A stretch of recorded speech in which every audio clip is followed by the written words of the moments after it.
Welcome back. This morning, the country is remembering retired General and former Secretary of State Colin Powell. He died yesterday morning from complications of COVID-19. He was also battling multiple myeloma, cancer that suppresses your immune system.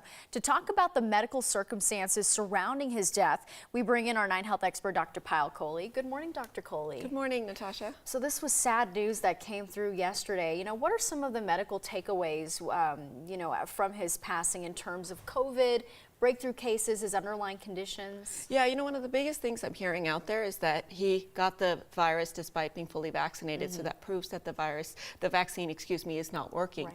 And I would say that is definitely not the takeaway, because here in this particular case especially, one of the reasons he got sick was not because of the vaccine as much as it was because of him and his underlying medical problems. And so if you really think about it, he was 84 years old, which puts him in a higher risk group. He doesn't really mount the normal immune response.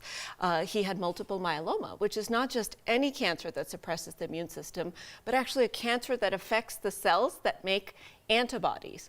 And so he probably wasn't able to make those correctly.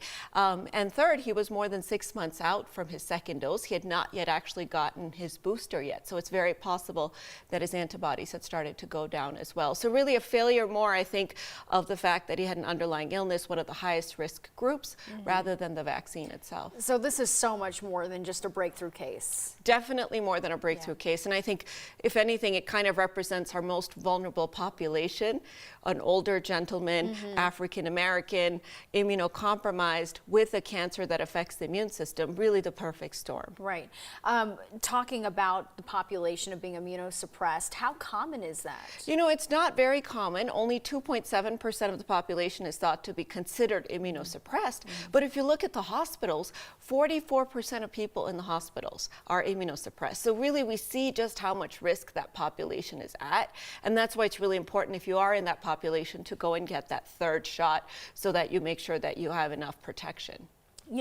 His death could be used as a talking point for some people out there saying that, hey, this is proof the vaccine doesn't work if you get in, you're fully vaccinated.